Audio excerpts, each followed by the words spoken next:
بسم اللہ الرحمن الرحیم۔ اللہ تبارک و تعالیٰ کے نام سے شروع جو بڑا مہربان اور نہایت رحم کرنے والا ہے۔ پیارے دوستو، اللہ تبارک و تعالیٰ کے جتنے بھی انبیاء کرام اس دنیا میں تشریف لائے، اللہ تبارک و تعالیٰ نے ہر ایک نبی کو ایک نرالی شان اور عظمت عطا فرمائی، لیکن حضرت موسیٰ علیہ السلام اللہ تبارک و تعالیٰ کے وہ پیارے نبی ہیں جن کو اللہ تبارک و تعالیٰ نے اپنا کلیم بنایا اور جن کے ساتھ اللہ تبارک و تعالیٰ نے براہ راست کلام فرمایا۔ ان سے پہلے کسی بھی نبی سے اللہ تبارک و تعالیٰ نے براہ راست کلام نہیں فرمایا تھا۔ یہ صرف حضرت موسیٰ علیہ السلام کو شرف حاصل ہے۔ پیار دوستو، آج کی اس ویڈیو میں ہم آپ کو اللہ تبارک و تعالیٰ کے پیارے نبی کہ جن کو نبوت بھی ان کی رحم دلی اور مخلوق خدا کی محبت کی وجہ سے ملی، حضرت موسیٰ علیہ السلام کی شادی کا واقعہ بیان کریں گے کہ حضرت موسیٰ علیہ السلام کی شادی کس طرح ہوئی اور حضرت موسیٰ علیہ السلام کی شادی کا حق مہر کیا تھا، اور حضرت صفورہ کون تھی کہ جن کی پاکیزگی کا ذکر خود اللہ تبارک و تعالیٰ قرآن پاک میں بیان فرماتا ہے۔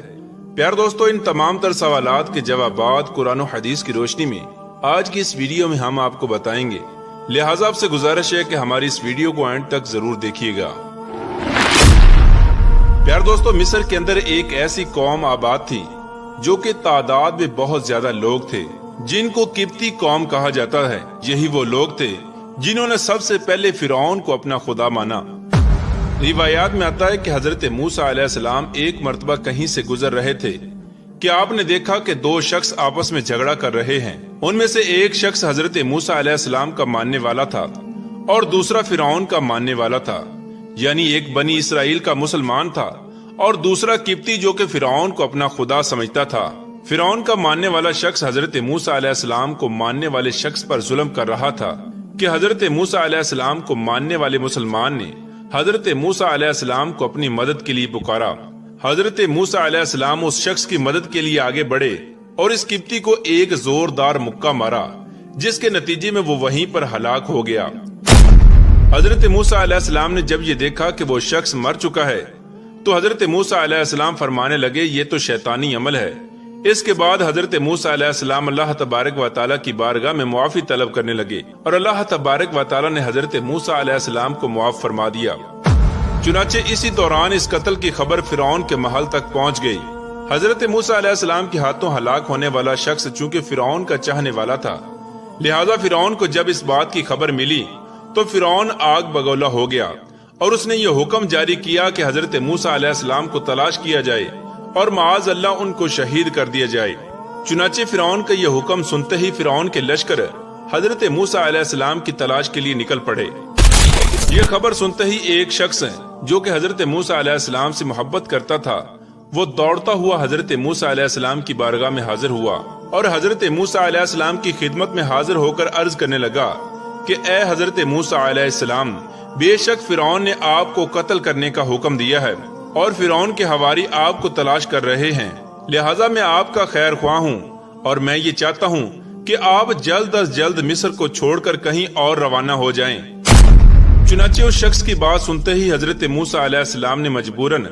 مصر سے ہجرت کرنے کا ارادہ فرما لیا اور حضرت موسیٰ علیہ السلام نے مصر کی سرزمین کو چھوڑ کر مدین جانے کا فیصلہ کر لیا۔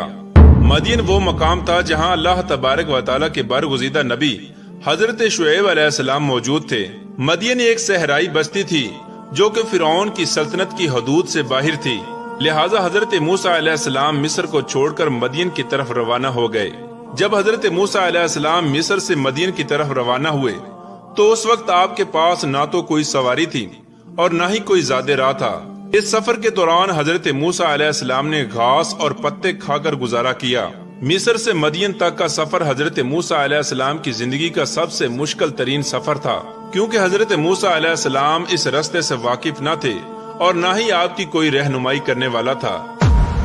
چنانچہ حضرت موسیٰ علیہ السلام اللہ تبارک و تعالیٰ کی ذات پر توکل کرتے ہوئے مسلسل 8 روز تک اس طرح ہی چلتے رہے، یہاں تک کہ آپ کے جوتے مبارک گھس گئے اور بغیر جوتوں کے چلنے کی وجہ سے آپ کے پاؤں مبارک زخمی ہو گئے اور آپ کے قدموں پر چھالے پڑ گئے۔ چنانچہ اس مشکل ترین سفر کے دوران اللہ تبارک و تعالیٰ نے حضرت موسیٰ علیہ السلام کی مدد کی اور فرشتوں کے ذریعے حضرت موسیٰ علیہ السلام کو سیدھا رستہ دکھایا۔ اس طرح حضرت موسیٰ علیہ السلام کئی دنوں کے سفر کے بعد بالآخر مدین پہنچ گئے۔ اس طرح جب حضرت موسیٰ علیہ السلام مدین شہر کے کنارے پر پہنچے تو آپ نے دیکھا کہ وہاں پر ایک کنواں موجود ہے جس سے وہاں کے لوگ پانی نکال کر اپنے جانوروں کو سیراب کر رہے تھے۔ آپ نے دیکھا کہ کنویں کے ارد گرد بہت سارے لوگ موجود ہیں جو اپنے جانوروں کو پانی پلا رہے ہیں، اور دوسری طرف دو نوجوان خوبصورت لڑکیاں کھڑی ہیں جو کہ اپنے جانوروں کو سنبھال رہی ہیں، جو کہ اس بات کا انتظار کر رہی ہیں کہ یہ لوگ اپنے جانوروں کو پانی پلا کر جائیں اور کنواں خالی ہو تاکہ اس کے بعد ہم اپنے جانوروں کو پانی پلا سکیں۔ اس وقت کنویں کے ارد گرد جو لوگ موجود تھے وہ طاقتور لوگ تھے، اور ان کے ہوتے ہوئے کسی کی یہ ہمت نہ تھی کہ ان کی موجودگی میں کنویں سے پانی نکال سکیں اور اپنے جانوروں کو سیراب کر سکیں۔ لہٰذا اسی لیے وہ نوجوان لڑکیاں پیچھے کھڑی ہو کر ان کے جانے کا انتظار کر رہی تھیں۔ حضرت موسیٰ علیہ السلام نے جب ان باحیا لڑکیوں کو دیکھا تو آپ کو ان پر بہت رحم آیا کہ ان باحیا لڑکیوں کی کوئی مدد کرنے والا نہیں، اور یہ لوگ صرف اپنے ہی جانوروں کو پانی پلا رہے ہیں اور کسی اور کو اپنے جانوروں کو پانی پلانے کا موقع نہیں دے رہے تھے۔ چونکہ اللہ تبارک و تعالیٰ کے انبیاء کرام کی یہ صفت ہوتی ہے کہ وہ مظلوموں کو ظالموں کے ظلم سے بچاتے ہیں، لہٰذا حضرت موسیٰ علیہ السلام نے جب یہ منظر دیکھا تو حضرت موسیٰ علیہ السلام سے رہا نہ گیا، لہٰذا حضرت موسیٰ علیہ السلام کنویں کی طرف آگے بڑھے اور وہاں پر موجود لوگوں کو پیچھے دھکیل دیا، اور حضرت موسیٰ علیہ السلام ان لوگوں سے فرمانے لگے کہ تم لوگ کیسے ظالم ہو کہ اپنے علاوہ کسی اور کی پرواہ ہی نہیں کرتے۔ جب ان لوگوں نے حضرت موسیٰ علیہ السلام کی طرف دیکھا تو وہ لوگ سہم گئے، کیونکہ حضرت موسیٰ علیہ السلام اپنے لباس اور جسامت سے ایسے لگ رہے تھے جیسے آپ کوئی قیمتی سردار ہوں، لہٰذا وہ چرواہے حضرت موسیٰ علیہ السلام کو دیکھ کر پیچھے ہٹ گئے، اور انہوں نے پانی نکالنے والا ڈول حضرت موسیٰ علیہ السلام کے سپرد کر دیا۔ چنانچہ حضرت موسیٰ علیہ السلام نے کنویں سے پانی نکالا اور اس پانی کو ان باحیا لڑکیوں کے حوالے کر کے آپ پیچھے ہٹ گئے۔ پیار دوستو، اس وقت دھوپ اور گرمی بہت زیادہ تھی، اور کئی دنوں کا سفر کرنے کی وجہ سے حضرت موسیٰ علیہ السلام کو بہت زیادہ بھوک بھی لگ رہی تھی، اور چونکہ آپ اس شہر کے اندر تنہا اور اجنبی تھے اور آپ کو کوئی کھانا کھلانے والا موجود نہ تھا، لہٰذا حضرت موسیٰ علیہ السلام بھوک اور تھکاوٹ کی وجہ سے چور ہو چکے تھے۔ چنانچہ آپ اپنے قریب ہی موجود ایک درخت کے سائے کے نیچے بیٹھ گئے اور اللہ تبارک و تعالیٰ کی بارگاہ میں دعا کرنے لگے کہ یا رب العالمین، میں اس کھانے کا محتاج ہوں جو تو میرے لیے نازل فرمائے۔ ادھر جب یہ دونوں باحیا لڑکیاں اپنے جانوروں کو پانی پلا چکی تو اس کے بعد یہ لڑکیاں اپنے گھر کی طرف روانہ ہو گئیں۔ پیار دوستو، یہ دونوں باحیا لڑکیاں حضرت شعیب علیہ السلام، جو کہ اللہ تبارک و تعالیٰ کے برگزیدہ نبی تھے، ان کی بیٹیاں تھیں۔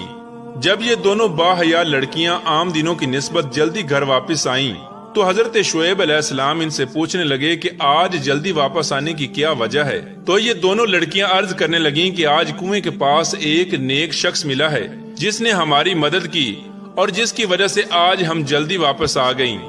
یہ بات سن کر حضرت شعیب علیہ السلام اپنی بیٹیوں سے کہنے لگے کہ جاؤ اور اس نیک شخص کو میرے پاس بلا کر لاؤ۔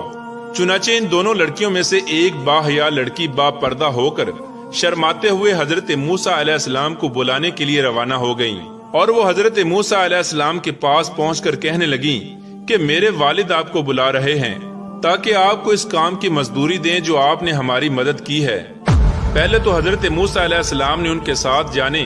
اور اجرت لینے سے انکار کر دیا، لیکن جب آپ کو پتا چلا کہ جس شخص نے آپ کو بلایا ہے وہ اللہ تبارک و تعالیٰ کے برگزیدہ نبی حضرت شعیب علیہ السلام ہیں، تو حضرت موسیٰ علیہ السلام آپ کی زیارت کے لیے ان کے ساتھ جانے کے لیے راضی ہو گئے۔ اس طرح حضرت موسیٰ علیہ السلام اس لڑکی کے پیچھے پیچھے روانہ ہو گئے۔ رستے میں جب تیز ہوا چلتی تو اس ہوا کی وجہ سے اس لڑکی کی پنڈلیوں سے کپڑا ہٹ جاتا، اور حضرت موسیٰ علیہ السلام حیا کی وجہ سے اپنے چہرے کو کپڑے سے ڈھانپ لیتے۔ بالآخر جب 2 یا 3 مرتبہ ایسا ہوا تو حضرت موسیٰ علیہ السلام نے اس لڑکی کو حکم فرمایا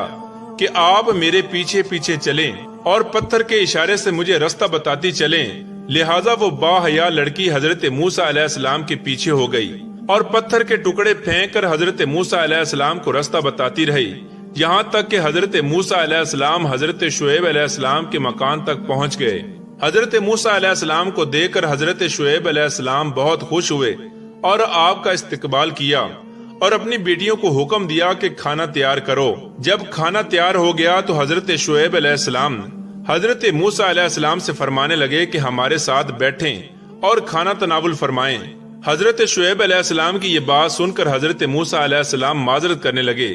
اور آپ کہنے لگے کہ میں آپ کے ساتھ کھانا نہیں کھا سکتا۔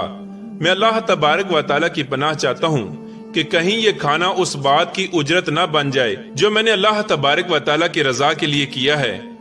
چنانچہ حضرت شعیب علیہ السلام فرمانے لگے کہ اے نوجوان، یہ کھانا آپ کے اس عمل کا بدلہ نہیں ہے، بلکہ ہم مہمان نواز ہیں، اور مہمان نوازی کرنا میری اور میرے خاندان کی عادت ہے، اور ہم اللہ تبارک و تعالیٰ کی رضا کے لیے مسافروں کو کھانا کھلاتے ہیں۔ چنانچہ حضرت موسیٰ علیہ السلام یہ بات سن کر ان کے ساتھ بیٹھ گئے اور کھانا تناول فرمایا۔ اس کے بعد حضرت موسیٰ علیہ السلام نے مصر میں پیش آنے والے تمام تر واقعات کا ذکر حضرت شعیب علیہ السلام کے سامنے کیا۔ اس پر حضرت شعیب علیہ السلام نے حضرت موسیٰ علیہ السلام کو یہ تسلی دی کہ اب آپ کو گھبرانے کی ضرورت نہیں ہے، کیونکہ یہاں مدین میں فرعون کی حکومت اور سلطنت نہیں ہے۔ جب حضرت موسیٰ علیہ السلام کھانا تناول فرما چکے تو حضرت شعیب علیہ السلام کی ایک صاحبزادی نے عرض کی کہ ابا جان، کیوں نہ ہو کہ آپ اس نوجوان کو اجرت پر ملازم رکھ لیں تاکہ یہ ہماری بکریاں چرایا کرے اور ہم کو یہ کام نہ کرنا پڑے۔ بے شک یہ نوجوان طاقتور اور امانت دار ہے۔ اس بات پر حضرت شعیب علیہ السلام اپنی بیٹی سے پوچھنے لگے کہ تمہیں اس کی طاقت اور امانت دار ہونے کا کیسے پتہ چلا؟ تو حضرت شعیب علیہ السلام کی بیٹی عرض کرنے لگی کہ ابا جان، ان کی طاقت کا اندازہ اس سے پتہ چلتا ہے کہ انہوں نے اکیلے اس کنویں سے پانی نکال کر ہم کو دیا کہ جس کنویں سے 10 آدمی مل کر پانی نکالتے ہیں، اور ان کی امانت کا اندازہ اس بات سے لگایا جا سکتا ہے کہ جب اس نوجوان نے ہم کو دیکھا تو اپنی نظروں کو جھکا لیا اور مجھے اپنے پیچھے چلنے کو کہا۔ چنانچہ حضرت شعیب علیہ السلام حضرت موسیٰ علیہ السلام کے اعلیٰ اخلاق اور شرافت سے بہت زیادہ متاثر ہوئے، اور کچھ دیر سوچنے کے بعد حضرت موسیٰ علیہ السلام سے فرمانے لگے کہ میرے پاس تمہارے لیے ایک پیشکش ہے کہ میں اپنی ایک بیٹی کا نکاح تمہارے ساتھ کر دوں گا، لیکن اس نکاح کا حق مہر یہ ہوگا کہ آپ کو 8 سال تک میری بکریاں چرانی ہوں گی اور میری ملازمت کرنی ہوگی۔ چنانچہ حضرت موسیٰ علیہ السلام اس پیشکش پر راضی ہو گئے، اور آپ نے 8 سال تک حضرت شعیب علیہ السلام کی بکریاں چرائیں، اور مزید 2 سال بڑھا کر آپ نے 10 سال حضرت شعیب علیہ السلام کی بکریاں چرائیں۔ اس کے بعد حضرت شعیب علیہ السلام نے اپنی بیٹی کا نکاح حضرت موسیٰ علیہ السلام سے کر دیا۔ جس با حیا لڑکی کا نکاح حضرت موسیٰ علیہ السلام سے ہوا ان کا نام صفورہ تھا، اور یہ وہی لڑکی تھی جو حضرت موسیٰ علیہ السلام کو بلانے کے لیے گئی تھی۔ اس طرح حضرت موسیٰ علیہ السلام نے مدین کے اندر 10 سال گزارے، اور یہ 10 سال حضرت موسیٰ علیہ السلام کی زندگی کے بہترین سال تھے۔ پیار دوستو، چونکہ اللہ تبارک و تعالیٰ نے حضرت موسیٰ علیہ السلام کو مصر کی طرف نبی بنا کر بھیجا تھا، لہٰذا آپ ساری زندگی مدین کے اندر نہیں گزار سکتے تھے۔ اس شادی کے بعد حضرت موسیٰ علیہ السلام اللہ تبارک و تعالیٰ کا حکم پا کر اپنی بیوی کو ساتھ لے کر دوبارہ مصر کی طرف روانہ ہو گئے، اور وہاں جا کر دوبارہ مصر کے لوگوں کو اللہ تبارک و تعالیٰ کا پیغام پہنچانے لگے، اور لوگوں کو اللہ تبارک و تعالیٰ کی وحدانیت کی طرف بلانے لگے۔ اللہ تبارک و تعالیٰ سے دعا ہے کہ اللہ تبارک و تعالیٰ ہمیں نیک اعمال کرنے کی توفیق عطا فرمائے، اور ان تمام تر برائیوں سے ہمیں بچائے جن برائیوں کے اندر مبتلا ہو کر پہلی قومیں ہلاک ہوئیں اور اللہ تبارک و تعالیٰ کے دردناک عذاب کی مستحق قرار پائیں۔